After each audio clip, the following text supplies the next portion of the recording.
राज्यातील लाडकी बहीण योजनांसारख्या असंख्य योजनांवर केंद्राच्या आर्थिक सर्वेक्षण अहवालामध्ये ताशेरे ओढले गेलेले आहेत आणि त्याशिवाय राज्याच्या अर्थसंकल्पातही 20% कपात होईल अशी शक्यताही वर्तवली जाते आहे। या सगळ्या पार्श्वभूमीवर आपल्यासोबत चर्चा करण्यासाठी आहेत अर्थतज्ञ डॉक्टर नरेश बोडके, जे सध्या गोखले इन्स्टिट्यूटमध्ये प्राध्यापक आहेत आणि आर्थिक विषयांचे जाणकार आहेत। सर, आर्थिक अहवालामध्ये केंद्र सरकारने नेमकं असं का म्हटलं? म्हणजे एका बाजूला आपण पॉलिटिकली लाडकी बहीण योजनेचंही मायलेज घेण्यासाठी सगळे धावत असतात, पण दुसऱ्या बाजूला ही हार्ड रियालिटीकडे परत यावं लागतंय का, असं आपल्याला सरकारला असं म्हणावं लागेल? निश्चितच काय असतं, इलेक्शन्सच्या तोंडावरती काहीतरी पॉप्युलर घोषणा करायच्या आहेत आणि त्या पॉप्युलर घोषणांमधून मग आपण लोकांचं जे मत आहे ते परिवर्तन करून लोकांना आपल्याकडे आकर्षित करण्याच्या दृष्टीने आपण काहीतरी योजना अनाऊन्स करतो। पण त्यावेळेला आपण त्याचे भविष्यातले जे काही परिणाम आहेत ते भविष्यातले परिणाम मात्र आपण त्यावेळेला अधोरेखित होत नाहीत किंवा त्याकडे लक्ष दिलं जात नाहीत किंवा असं म्हणता येईल की डोळेझाक केली जाते। अशा प्रमाणात आपण विचार केला तर मला असं वाटतं की इथून पुढे राज्य सरकारांना त्यांचा जो काही फिस्कल मॅनेजमेंटचा भाग आहे तो खूप व्यवस्थित करणं गरजेचं आहे। त्याचं कारण असं आहे की जर फायनान्शियल हेल्थ बिघडत चालली तर त्याचा सगळ्याच सेक्टरवरती परिणाम होणार आहे। जसं आता उदाहरण द्यायचं तर इकॉनॉमिक सर्वेमध्ये ज्या पद्धतीने सांगितलं आहे की जी राज्य लाडक्या बहिणीसारख्या योजना राबवत आहेत त्यामध्ये कर्नाटक आहे, महाराष्ट्र आहे किंवा मध्य प्रदेश आहे, even to some extent Punjab आहे ज्यांनी जुनी पेन्शन स्कीम चालू केली आहे। म्हणजे अशा जे राज्य आहेत की जिथे अशा मोठ्या स्कीम्सवरती खर्च वाढले आहेत ते सगळे राज्य रेव्हेन्यू डेफिसिट झालेले आहेत आणि यातले बरेचसे राज्य हे रेव्हेन्यू सरप्लस असलेले राज्य आता रेव्हेन्यू डेफिसिट झाले। जसं महाराष्ट्र आहे, कर्नाटक आहे, मध्य प्रदेश आहे, हे रेव्हेन्यू डेफिसिट झालेत। आता बेसिकली त्यांच्याकडे रेव्हेन्यू सरप्लस असायचा। काही राज्य अशी आहेत की राजस्थान, हरियाणा किंवा या पट्ट्यातली जी राज्य आहेत ही राज्य मात्र पहिल्यापासून रेव्हेन्यू डेफिसिट राज्य आहेत, पण महाराष्ट्रासारख्या राज्याला जो रेव्हेन्यू सरप्लस राज्य आहे ते रेव्हेन्यू डेफिसिटकडे जाताना दिसतं आहे। तर ही एक चिंतेची बाब आहे आणि तुम्ही म्हटलं तसं कदाचित त्यांना जो खर्च आहे आता बजेटमधला जो खर्च आहे तो खर्चसुद्धा कपात करण्याची गरज पडू शकते, कारण ह्या मोठ्या योजना आहेत, त्या बिग तिकीट योजना आहेत। ह्या बिग तिकीट योजना मला असं वाटतं कालांतराने त्याचा कुठेतरी त्याचा विचार व्हायला पाहिजे, पुनर्विचार व्हायला पाहिजेत आणि त्याची प्रोडक्टिव्हिटी पण विचारात घेतली पाहिजे, कारण जे पैसे आपण खर्च करतो ह्या अशा योजनांवरती त्याची जी अपॉर्च्युनिटी कॉस्ट आहे, ज्याला संधी खर्च म्हणतो आपण, तो खूप हाय असतो। आता ह्या योजना असाव्या नसाव्या याबद्दल हा पॉलिटिकल मुद्दा असतो बेसिकली, पण आपण त्याला इकॉनॉमिक्स अँगलने विचार केला तर अशा योजनांना खरं तर काही प्रमाणात बाजूला करणं गरजेचं असतं आणि त्यासाठी त्याचं रॅशनल काय असेल किंवा काय असायला पाहिजेत हे मात्र त्या सरकारने ठरवायचं आहे। कारण असं आहे की हा मुद्दा थोडासा पॉप्युलिझमचा मुद्दा होतो आणि त्या दृष्टीने याकडे राजकीय अँगलने जास्त पाहिलं जातं, आर्थिक अँगलने कमी पाहिलं जातं। त्यामुळे एक याला जोडून मला असा प्रश्न विचारायचा आहे की आपल्यालाही सर्वांना या विषयावरती बोलत असताना कायम ही काळजी घ्यावी लागते की लोक खूप इमोशनली अशा मुद्द्यांकडे पाहतात, पॉलिटिकली या अशा मुद्द्यांकडे पाहतात आणि अनेकदा लाडकी बहीण योजना कोण बंद करणार किंवा हे बंद करणार ते बंद करणार असं पाहिलं जातं। आज आपण जर पाहिलं तर थेट केंद्रातही भाजपचं सरकार आहे, केंद्रातल्याच अर्थ खात्याने जो आर्थिक सर्वेक्षण अहवाल दिला त्यामध्येच हे म्हटलं गेलेलं आहे। त्यामुळे अर्थशास्त्राच्या दृष्टीने आता यावरती काय काय करेक्टिव्ह मेजर्स असू शकतात, एक मुद्दा। आणि दुसरा की आर्थिक सर्वेक्षण अहवालात असं का म्हणावं लागलं अर्थ खात्याला, यामागचं कारण काय की एवढं असं काय झालं की त्यांनीच स्वतः एक प्रकारचा घरचा आहेर हा स्वतःच्याच राज्य सरकारांना दिला, अनेक ठिकाणी काही ठिकाणी विरोधी पक्षांच्या सरकारांनाही मिळाला। निश्चितच आपला 2002-03ला FRBM नावाचा ॲक्ट आला आहे, fiscal responsibility and management act. तर फिस्कल रिस्पॉन्सिबिलिटी आणि मॅनेजमेंट ॲक्टमध्येच ह्या गोष्टींचा उल्लेख आहे की राज्य सरकारांनी किती खर्च करायचा, किती बॉरोईंग करायचं, किती कर्ज घेऊ शकतात किंवा केंद्र सरकारने किती फिस्कल डेफिसिट ठेवायची आहे। आणि ह्या सगळ्याचा जर ताळमेळ बिघडत चालला तर ओव्हरऑल इकॉनॉमीची हेल्थ बिघडत जाते, कारण राज्य सरकार डबघाईस आले की राज्य सरकार केंद्र सरकारकडे खरं तर इन अ वे आपण त्यांना पैसे मागायला त्यांच्याकडे जातो की आम्हाला मदत करा, वेगवेगळ्या योजनांमध्ये मदत मागायला ते केंद्र सरकारकडे जातात।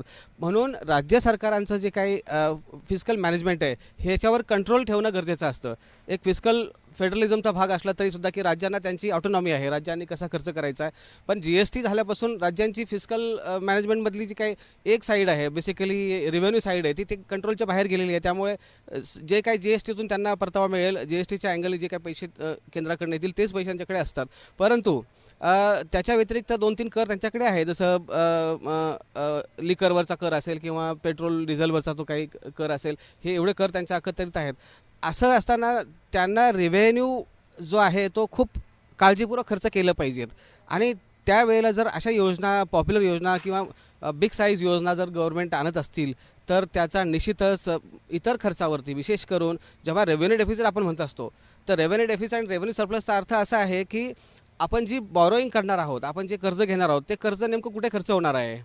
बऱ्याचदा असं होतं की आपण कर्ज घेऊन तो रेव्हेन्यू एक्सपेंडिचर पूर्ण करण्यासाठी वापरला जातो, जे की चांगली गोष्ट इकॉनॉमिक्समध्ये मानली जात नाही. की कारण त्याचं असं आहे की कर्ज घेताना ही गोष्ट लक्षात ठेवली पाहिजे की ती उत्पादक गोष्टींवरती खर्च झाला पाहिजे. उत्पादक गोष्टी म्हणजे ते गुंतवणुकीच्या स्वरूपामध्ये इकॉनॉमीमध्ये गेले पाहिजे, जेणेकरून त्याचा इकॉनॉमिकच्या ग्रोथ रेटमध्ये, याच्या वाढीमध्ये त्याचा निश्चित फायदा होतो. म्हणजे एक थोडक्यात सर्वसामान्यांच्या भाषेत सांगायचं तर कर्ज घेऊन तुम्ही आयफोन आणि कार नाही घेतली पाहिजे. तर कर्ज तुम्ही घेऊन जर तुम्ही जमीन खरेदी केली, तुम्ही गोल्ड खरेदी केलं, इन्व्हेस्टमेंट केली, व्यवसाय सुरू केला, तर ते कर्ज जस्टिफायबल असतं. म्हणजे हे एका व्यक्तीच्या बाबतीत आहे, तेच राज्याच्या बाबतीत अगदी बरोबर. तुम्ही अगदी सहज लोकांना समजेल अशा भाषेत उदाहरण दिलं. मला असं वाटतं त्या उदाहरणावरून प्रेक्षक आपले समजतील की नेमकं कुठे खर्च करायला पाहिजेत आणि राज्यांनी कुठे खर्च करायला पाहिजेत.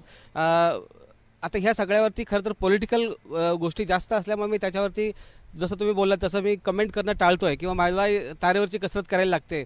कारण हा पॉलिटिकल मुद्दा असल्यामुळे याच्यावरती स्टँड घेणं ॲज अ इकॉनॉमिस्ट मी तरी टाळतो. त्याचं कारण असं आहे की इकॉनॉमिक्सची स्टँड पॉईंट कम्प्लिटली क्लिअर आहे. ती सगळ्या इकॉनॉमिक्समध्ये जवळजवळ सारखीच असते, थोड्या अधिक प्रमाणामध्ये. पण पॉलिटिकल स्टँड्स हे मला वाटतं त्या राज्यांवरती, त्या सरकारांवरती डिपेंडंट असतात. आता तर एक गोष्ट स्पष्ट झाली आहे की केंद्र सरकारच्याच अर्थ खात्याने हा अहवाल पार्लमेंटमध्ये ठेवला आणि याच अहवालामध्ये पान क्रमांक 60 वर स्पष्टपणे लिहिलं आहे की महाराष्ट्र रेव्हेन्यू सरप्लसमधून डेफिशिटमध्ये गेला आणि त्याला अशा प्रकारच्या अनकंडिशनल कॅश ट्रान्सफरच्या योजना कारणीभूत आहेत. आणि फक्त महाराष्ट्र नाही, अनेक राज्यांचं त्यांनी एव्हरेज म्हटलं की 40 बेसिस पॉईंटनी तो रेव्हेन्यू डेफिशिटमध्ये गेला. आता याच्यावरती पुढचा मला एक प्रश्न असा विचारायचा आहे की त्यावेळी एक कायम सांगितलं गेलं की आपला GDP टू फिस्कल डेफिशिटचा रेशो हा 3% आतमध्ये असला पाहिजे आयडियली, आणि तो महाराष्ट्राचा 3च्या आतमध्ये आहे. या एका कारणावरती त्यावेळी लाडकी बहीण योजनेचं जस्टिफिकेशन दिलं जात होतं. तुम्ही कसं पाहता याकडे की जर हे योग्यच होतं तर मग त्याचा रेड फ्लॅग हा इकॉनॉमिक सर्वेत का दिसतोय? नाही, अजूनही आपण महाराष्ट्र हे तसा विचार केला इतर राज्यांच्या तुलनेमध्ये, सगळ्याच खर्चाच्या बाबतीत असेल, बॉरोइंगच्या बाबतीत असेल, जसं मध्ये पण महाराष्ट्र राज्याने खूप कर्ज घेतलं आहे वगैरे, अशी ज्या गोष्टी बोलल्या गेल्या, मला असं वाटतं अजून आपण विदिन लिमिट आहोत. लिमिट अजून फार आपलं क्रॉस झालेलं नाही आहे. परंतु सेंट्रल गव्हर्नमेंटला किंवा फायनान्स मिनिस्ट्रीला ह्या गोष्टीची काळजी घ्यायला पाहिजेत की आता तुम्हाला रेड फ्लॅग आता दाखवला तर तुमचं पुढच्या सायकलमध्ये जे काही फिस्कल मॅनेजमेंट आहे ते फिस्कल मॅनेजमेंट सुधारण्याची शक्यता असते. आता तो इकॉनॉमिक सर्वेमध्ये रेड फ्लॅग झाला, याचा अर्थ तो इंडिकेशन आहे राज्य सरकारांना की बाबांनो, ह्या खर्च जो आहे तुमचा, हा खर्च आपल्याला कुठेतरी कंट्रोल केला पाहिजेत. मग तुम्ही जगभर कुठेही जरी तुम्ही बघितलं, जिथे तिथे अशा कॅश ट्रान्सफर झालेल्या आहेत, त्या काय म्हणता येईल त्याला, कुठल्याही लॉजिकशिवाय किंवा कुठल्याही एखाद्या आउटकमशिवाय ज्या कॅश ट्रान्सफर झाल्यात, त्या मला वाटतं जास्त धोकादायक ठरलेल्या आहेत आणि तोच परिणाम आपल्याला दिसतो आहे. त्याचं कारण असं आहे की आता जगभर तुम्ही जर वातावरण बघितलं, म्हणजे इकॉनॉमिक सर्वेचा जो पहिला पार्ट आहे तो आपण डिस्कस केला नाही. तो पार्ट असा आहे की साधारणतः जगातल्या ज्या अर्थव्यवस्था आहे ऑन अँड ॲव्हरेज 3% आसपास त्यांचं वाढीचा दर आहे आणि आपल्या वाढीचा दर जो मागच्या वर्षी म्हणजे 25-26 मध्ये हा साधारणतः 7% वर होता. 7 पॉईंट म्हणजे रिअल GDP ग्रोथ ज्याला म्हणतो आपण, वास्तविक GDP ग्रोथ रेट जो आहे 7% वर होता. परंतु एक चिंतेची बाब अशी आहे की हा जो फिस्कल इयर आहे, येणारं बजेट इयर आहे, याच्यामध्ये जे एस्टिमेटेड ग्रोथ रेट आहे हा 7%च्या खाली असण्याची शक्यता आहे. म्हणजे काही प्रमाणात आपल्याला टॅरिफचा असेल किंवा इतर ज्या गोष्टी आहेत किंवा रुपयाचं अवमूल्यन होणं किंवा ह्या सगळ्या गोष्टी, मला वाटतं थोड्या प्रमाणात काही ना काही प्रमाणात त्याच्यावरती इम्पॅक्ट यायला सुरू झालेला आहे. दुसरी एक चांगली गोष्ट अशी आहे की मॅन्युफॅक्चरिंगमध्ये मात्र म्हणजे इंडस्ट्रियल आउटपुट जे आहे ते मागच्या क्वार्टरमध्ये जे नॉर्मली 7-7.5% आसपास त्याचा वाढीचा दर आहे तो 9% वर गेलेला आहे. तर ती एक पॉझिटिव्ह गोष्ट आहे. त्यामुळे आपल्याला मॅन्युफॅक्चरिंग सारखे सेक्टर्स जे आहेत त्याला पुश करायला पाहिजे. MSME सारखं सेक्टर पुश करायला पाहिजेत.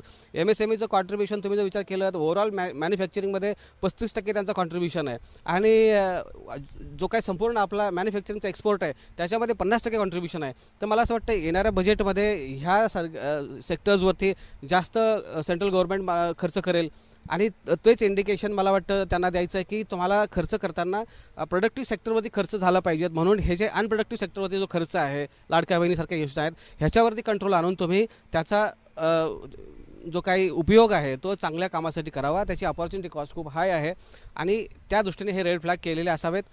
ज्या अर्थी त्याला स्थान हे दिले गेले इकॉनॉमिक सर्वेमध्ये स्थान दिले गेले त्या अर्थी हा मुद्दा खूप महत्त्वाचा आहे, कळीचा आहे, हे मात्र नक्की. सर एक मुद्दा असा आहे की आता जिथपर्यंत मी पाहिलं की इकॉनॉमिक सर्वे देखील ड्राफ्ट होत असताना फायनान्स मिनिस्ट्रीकडून चीफ इकॉनॉमिक ॲडवायझर्सकडून तो PMOकडे जातो, PMOकडून तो रिव्ह्यू होतो, त्यानंतर पुन्हा फायनान्स, कारण शेवटी सरकार त्यांची एक भूमिका मांडणार असतं. आज सरकार पुन्हा मूळ पदावर आलं असं म्हणू शकतो, कारण असं म्हणतात की पैशाचं सोंग घेता येत नाही, बाकी सगळी सोंग घेता येतात. आणि यापूर्वी म्हणजे नरेंद्र मोदींनी स्वतः आपल्या भाषणात हे रेवडी पॉलिटिक्स चुकीचं आहे असं त्यांनी म्हटलं होतं. दुर्दैवाने लोकांमध्ये तितकी साक्षरता नसल्यामुळे त्या मागे राजकीय पक्षांनाही भरडत जावं लागतंय. तर या सगळ्यावरती मग उपाय तुम्हाला काय वाटतो एक लॉंग टर्म म्हणून, की हा इकॉनॉमिक सर्वे आणून त्यांनी एक प्रकारचं इंडिकेशन हे बाय मेथड दिलेलं आहे असं वाटतं का? नाही, आता आपण दोन गोष्टी आहेत यामध्ये. एक तर खरा मुद्दा जो कळीचा मुद्दा आहे तो राजकीय आहे, ॲक्च्युली तो इकॉनॉमिक्सचा नाही आहे आणि त्यामुळे त्याच्यावर मी भाष्य करायचं टाळतो. खरं तर एवढी पॉलिटिक्स आणि हे पण जर तुम्ही ज्या राज्याने लाडकी बहीण योजना आणली ते राज्य पण त्यांच्याच कंट्रोलमध्ये आहेत हेही तुम्हाला माहिती आहे, ते आपल्याला मान्य करावं लागेल. आणि मग जर त्या राज्यांमध्ये जर ह्या अशा योजना आल्या असतील तर त्यावेळेला विरोध झाला नाही किंवा का केला नाही हा एक महत्त्वाचा मुद्दा आहे, तो करायला पाहिजे होता. किंवा अशा ज्या काही पॉप्युलिस्ट घोषणा आहेत त्या होऊ द्यायला नको होत्या असं माझं व्यक्तिगत मत आहे. पण हरकत नाही, कारण त्या योजनासुद्धा काही प्रमाणात तुम्हाला लोकांमध्ये एक फील गुडचा फॅक्टर उभा करतात, तुम्हाला इलेक्शन्स जिंकण्यासाठी मदत करतात आणि इन अ वे त्याचा काही प्रमाणात पॉझिटिव्ह पण फायदा होतो. कारण इन्कम डिस्ट्रीब्युशन जे होतं तुमचं ते म्हणजे रिच वर्गाकडून पुअर वर्गाकडे काही प्रमाणात ते जातंही सुद्धा, म्हणजे त्याची पॉझिटिव्ह साईडसुद्धा आहे. पण लाँग टर्ममध्ये असे खर्च आपण किती परवडू शकतो, कारण इथे खर्च वाढल्यामुळे तुम्हाला बाकीच्या सगळ्या ज्या काही सेक्टर्स आहेत, जसं तुमचं इरिगेशन असेल, तुमचं इन्फ्रास्ट्रक्चर असेल, तुमचं अजून ज्या रेग्युलर तुमच्या सर्व्हिसेस आहेत ज्या देणं गरजेचं आहे त्या सगळ्या सर्व्हिसेससाठी तुम्हाला पैसे कमी उपलब्ध राहतात. आणि जर ते पैसे कमी उपलब्ध राहिले तर तुमचा येणारा पुढचा जो आर्थिक विकास आहे तो मंदावतो. म्हणजे हे एक प्रकारे असं चक्र आहे की त्या चक्रामध्ये तुम्ही आता नेमकं इंग्लिशमध्ये म्हण आहे हु विल बेल द कॅट, म्हणजे हे सगळं सगळ्यांना कळत आहे. पण आता यातून बाहेर कसं पडायचं हा एक मुद्दा आहे. मांजराच्या गळ्यात घंटा कोण बांधणार हा मुद्दा आहेच. इथे मग नेमकं मांजराच्या भूमिकेत कोण जातं? राजकारणी जातात की सर्वसामान्य मतदार आणि नागरिक जातात, की जे या बाबतीत कर्जमाफीसारखे विषय किंवा असे विषय हे पॉप्युलर होत आहेत लोकांमध्ये? तर मग यावरती कोणाला नेमकं मांजर म्हणायचं, कोणी घंटा बांधतो? खरं तर प्रेक्षक तेवढे समजदार आहेत, प्रेक्षकांना हे सगळं कळत असतं, कारण तेच सगळे सरकार उभे करतात, ते सरकारांना पाडतातही. कारण शेवटी लोकशाही आहे, मतदानाचा अधिकार आहे, मतदानाच्या माध्यमातून त्यांना हे ते त्यांच्या प्रतिक्रिया दाखवत असतात आणि हे सगळ्यांनाच माहिती आहे की काय नेमकं घडतं आहे. आणि मला असं वाटतं ही एक चांगली बाब आहे की इथे फ्लॅग केला आहे तो इश्यू, पण राज्यांची जी स्वायत्तता आहे, हे स्वायत्तता असल्यामुळे केंद्र सरकार त्यांच्यावर किती बंधनं आणू शकतं हा मुद्दा आहे. त्यामुळे राज्यांनी जर एखादी योजना जाहीर केली असेल तर ते फक्त रेड फ्लॅग दाखवू शकतात, त्याच्यावरती बंधनं आणू शकत नाही, हे मात्र निश्चित आहे. त्यामुळे राज्याच्या स्वायत्ततेचाही प्रश्न या दृष्टीने या माध्यमातून पुढे येतोय. तर त्याकडे कसं बघायचं हा राजकीय प्रश्न आहे रादर दॅन आर्थिक प्रश्न. आर्थिक तर मी बाजू सांगितलीच की आर्थिकदृष्ट्या हे न परवडणाऱ्या योजना आहेत, ह्या आपल्याला कधी ना कधीतरी कमी प्रमाणात त्या हळूहळू त्या वाइंड अप करायला लागणार आहेत. ही सत्य परिस्थिती आहे आणि ही जर आपण जितक्या लवकर समजून घेतली तितक्या लवकर आपण त्यातून बाहेर पडू. अन्यथा याचा खर्च वाढत जाईल आणि हा खर्च वाढत गेला तर आपल्याला इतर ठिकाणी जो पैसा खर्च करायचा आहे तो मात्र तेवढा उपलब्ध राहणार नाही, त्या प्रमाणात रेव्हेन्यू जनरेट होत नाही आहे. धन्यवाद सर. आपल्यासोबत होते डॉक्टर नरेश बोडके, ज्यांनी सविस्तर समजावून सांगितले की नेमकं केंद्र सरकारला आर्थिक सर्वेक्षणामध्ये या मुद्द्याला का घ्यावं लागलं असेल आणि यातून केंद्रीय अर्थ मंत्रालय हे राज्यांना काय सुचवू इच्छितं आणि त्याशिवाय सर्वाधिक महत्त्वाचं म्हणजे सर्वसामान्य नागरिकांना आणि लोकांनाही काय सुचवू इच्छितं. व्हिडिओ जर्नलिस्ट वेद पांडेसह सोमेश कोलगे, एबीपी माझा, नवी दिल्ली. एबीपी माझा, उघडा डोळे बघा नीट.